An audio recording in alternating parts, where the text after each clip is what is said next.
En résumé, plus de 5000 jours se sont écoulés depuis que ma vie a été complètement bouleversée, et je suis encore étonné du chemin parcouru. Si vous mettez les efforts nécessaires, la vie peut être formidable de l'autre côté de l'épreuve. Je n'ai eu aucun contact avec mon ex-mari depuis septembre 2020, mais je sais qu'il me suit toujours sur Instagram et regarde toutes mes stories. J'ai envisagé de le bloquer, mais une partie de moi veut qu'il voie la vie pleine que je vis maintenant. Lui et sa partenaire d'aventure se sont mariés après avoir eu un enfant ensemble, et je crois qu'ils en ont eu un autre. Cependant, ils ont tous deux perdu leur emploi d'enseignant et ont dû déménager loin. La dernière fois que j'ai entendu parler, la partenaire d'aventure envoyait des textos débridés à l'ami le plus proche de mon ex-mari, se plaignant de ne pas être incluse dans les événements sociaux. Mais passons à autre chose.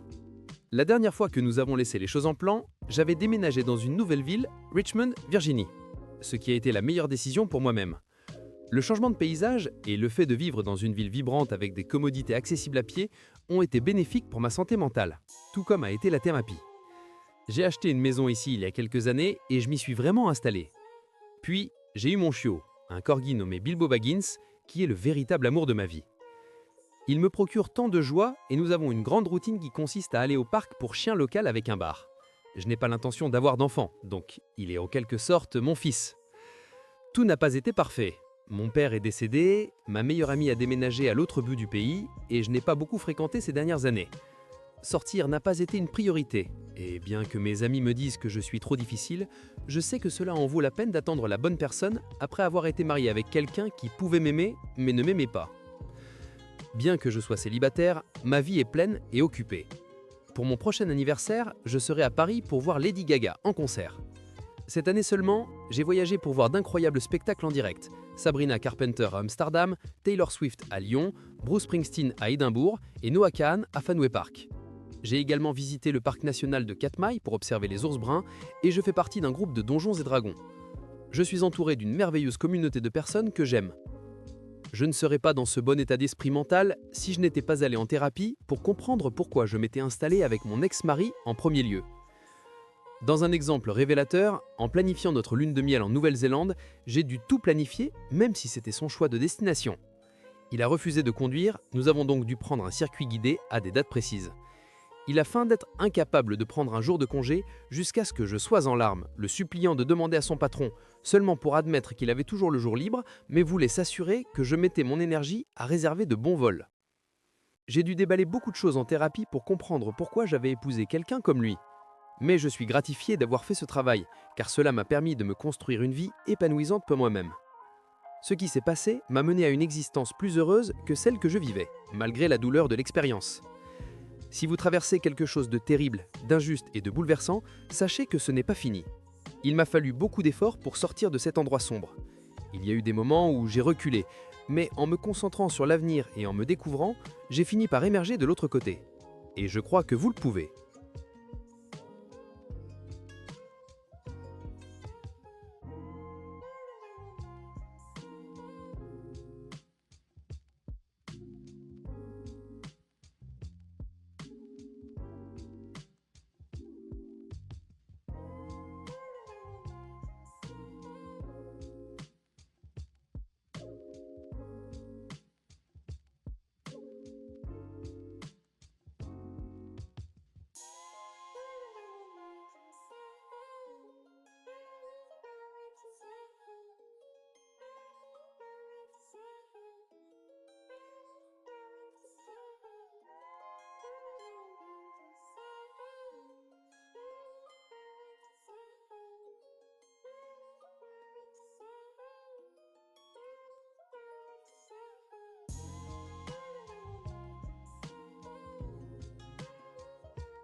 En résumé, mon petit ami et moi sortons ensemble depuis 3 ans et il a toujours été merveilleux. Mais pour Halloween, il m'a laissé tomber et ne peut pas expliquer pourquoi.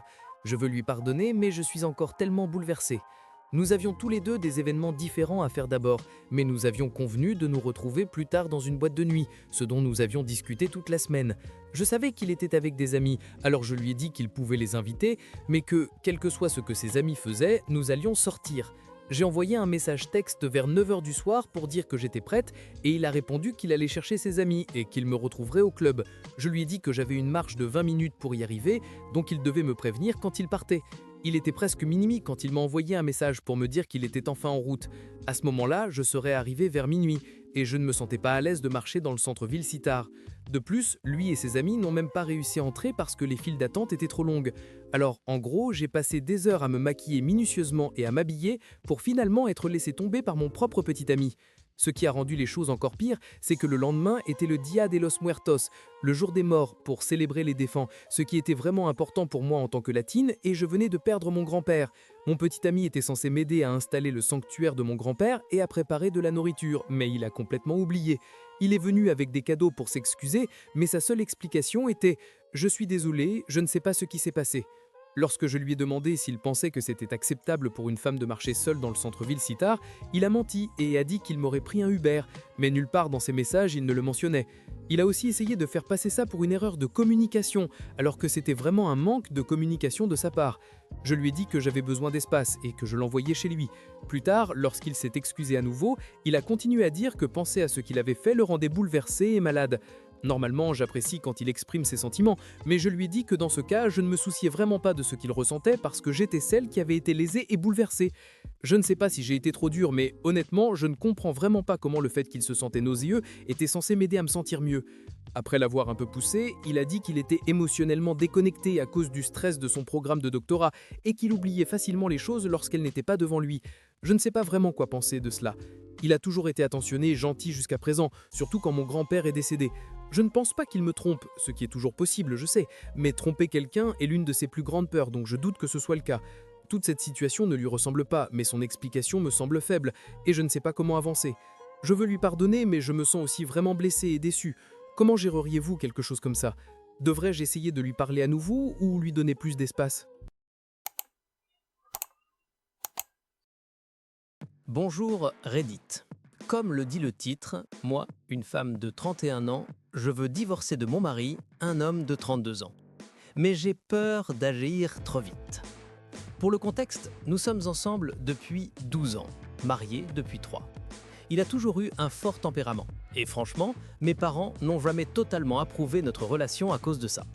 Je suis tout le contraire, timide, éternellement optimiste, un peu trop gentille. Mon mari dit que je suis une poule mouillée. Bref, pendant que nous sortions ensemble, il était souvent grossier avec moi, mais son excuse était qu'il était stressé par l'université, ou qu'il était fatigué, ou qu'il avait quelque chose d'autre en cours. Et je l'ai cru. Avance rapide jusqu'à notre première année de mariage, et j'ai découvert à mes dépens que ce n'était pas l'université, ou quoi que ce soit de tout ça. C'était juste sa vraie personnalité. Il déteste parler de quoi que ce soit.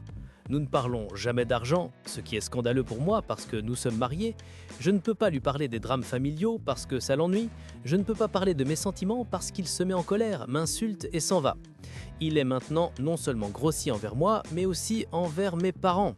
Malgré le fait qu'ils nous ont donné une maison, un terrain, nous ont aidés à sortir d'une dette, etc. Et je ne pourrais pas être plus embarrassé. Surtout, je me sens stupide. Mes parents m'ont mis en garde encore et encore. Mon père en particulier parce qu'il a remarqué tôt combien nous étions différents. Mais mon mari a toujours dit que les contraires s'attirent. Ça semble un peu stupide maintenant. Et il n'était pas aussi méchant à l'époque qu'il ne l'est maintenant. En fait, il s'entendait très bien avec mes parents à l'époque. Il leur a même offert des cadeaux et des choses. Maintenant, il est de mauvaise humeur tout le temps, mais encore plus quand nous allons chez eux. Il n'engage même pas la conversation, tout ce qu'il fait, c'est regarder son téléphone tout le temps. Honnêtement, on a l'impression qu'il ne se soucie pas de faire partie de la famille. À chaque fois que quelqu'un essaye de lui donner des conseils, il ne le prend pas bien, comme s'il était plus intelligent que tout le monde et qu'il n'y a rien que vous puissiez lui dire qu'il ne sache déjà. Les rares fois où nous parlons, nous finissons par nous disputer parce que tout ce que je dis est toujours faux et que je ne sais pas de quoi je parle ou que je suis ignorante. Notez bien, nous avons tous les deux des diplômes universitaires. Dans l'ensemble, je suis juste tellement déçu et embarrassé par le genre de personne qu'il est. En passant, il n'est pas comme ça avec ses amis. J'ai évoqué la possibilité de divorcer lors d'une dispute, et il a été plus gentil avec moi depuis. Mais j'ai déjà vu ce côté de lui auparavant. Il a promis de changer dans le passé et a dit qu'il ne pouvait pas vivre sans moi. C'est la seule fois où je l'ai vu vraiment repentant. En résumé, est-ce que je suis trop impulsive en suggérant à mon mari de divorcer à cause de la façon dont il me traite? Devrais-je lui donner une autre chance? Je vois un homme de 35 ans depuis environ 4 mois maintenant.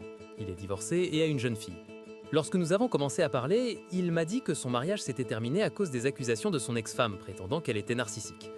Au début, je l'ai cru, en faisant confiance à sa version des faits. Récemment, j'ai trouvé les détails de leur procédure de divorce en ligne, et bien qu'ils aient largement confirmé ce qu'ils m'avaient dit, il y avait certains éléments dérangeants auxquels je ne m'attendais pas. Parmi les détails figuraient des mentions d'un séjour en unité de soins intensifs qu'il avait mentionné, mais aussi des épisodes de crise d'épilepsie dus à la consommation d'alcool. Il y avait des allégations de bouteilles cachées dans la maison, suggérant un niveau de dépendance plus sévère que ce que j'avais anticipé. Ce qui était le plus préoccupant, c'était l'affirmation de son ex-femme selon laquelle il n'était pas sûr à fréquenter pour leur enfant, ce qui a provoqué le litige pour la garde. Malgré ces révélations, il soutient que ces détails ont été exagérés et que le juge a tranché en faveur d'une garde partagée, ce qui selon mes recherches est vrai. Cependant, je me retrouve déchiré. Une partie de moi veut croire qu'il est réellement sur la voie de la récupération, tandis qu'une autre partie de moi craint qu'il lutte toujours contre l'alcool ou minimise son impact sur sa vie. Nous fumons parfois du cannabis ensemble, et de ce que je peux en juger, il semble avoir les choses en main. Un emploi stable, un père dévoué et responsable dans l'ensemble. Mais il y a cet inconfort au fond de moi que je pourrais passer à côté de quelque chose d'important. Je lutte avec cette situation parce que je ne veux pas le juger injustement ou en fonction d'anciennes accusations. Pourtant, je ne peux non plus ignorer ce qui me semble être des signes d'alerte. Comment puis-je aborder cette conversation avec honnêteté et respect? Je souhaite comprendre son point de vue et explorer délicatement sans paraître accusatoire ou contrôlant. Le cas a révélé des aspects de son passé qui m'ont laissé dubitative et je cherche à trouver un équilibre entre confiance et prudence. Je suis vraiment perdu sur la manière de naviguer dans cette situation délicate. Moi, une femme de 27 ans, viens d'un milieu religieux conservateur. Je vis à l'étranger maintenant, mais récemment, quelque chose s'est passé qui a complètement rompu ma relation avec ma mère, une femme de 55 ans. Je lui ai donné mon ancien téléphone parce que le sien ne fonctionnait plus. Avant de le lui donner, j'ai supprimé WhatsApp, pensant que toutes mes conversations privées avaient disparu. Malheureusement, lorsqu'elle l'a réinstallé, toutes mes anciennes discussions ont été restaurées, y compris quelques messages très personnels et des conversations flirtatrices. Lorsqu'elle les a vus, elle a été dévastée et furieuse. Elle a dit que j'avais apporté la honte, que je n'étais plus sa fille et qu'elle regrette de m'avoir donné la vie. Elle m'a bloqué, puis débloqué, juste pour me dire des choses blessantes, comme m'appeler des noms. Elle m'a même dit de ne pas dire à mes proches que nous ne nous parlons plus, ou elle leur montrerait tout pour qu'ils connaissent la vérité sur moi. Ce n'est pas la première fois que quelque chose comme cela se produit. Elle m'avait prévenu que si cela se produisait à nouveau, elle me couperait, et cette fois, elle l'a fait. Je me sens détruite à l'intérieur. Je me blâme constamment, mais en même temps, je sens que sa réaction est trop extrême.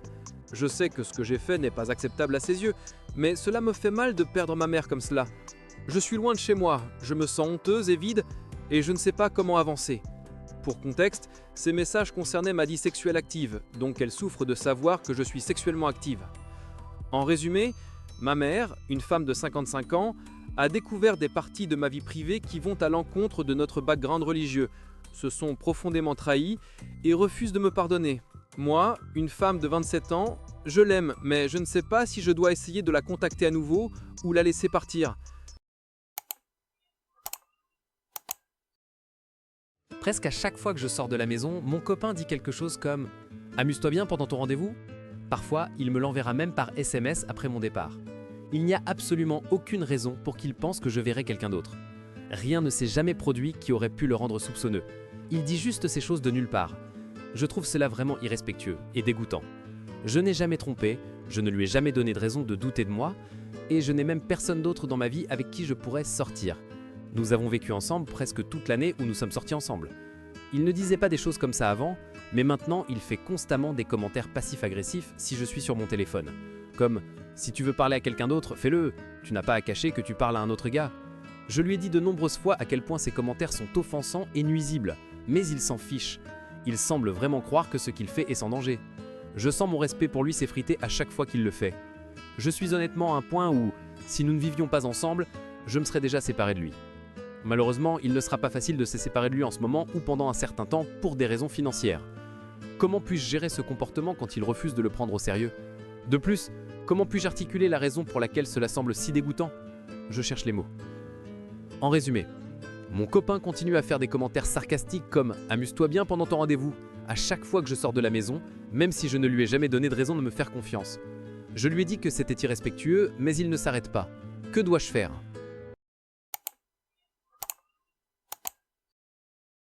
En résumé, mon mari m'a demandé en mariage de la même manière, mot pour mot, endroit, etc., qu'il l'a fait avec sa relation précédente.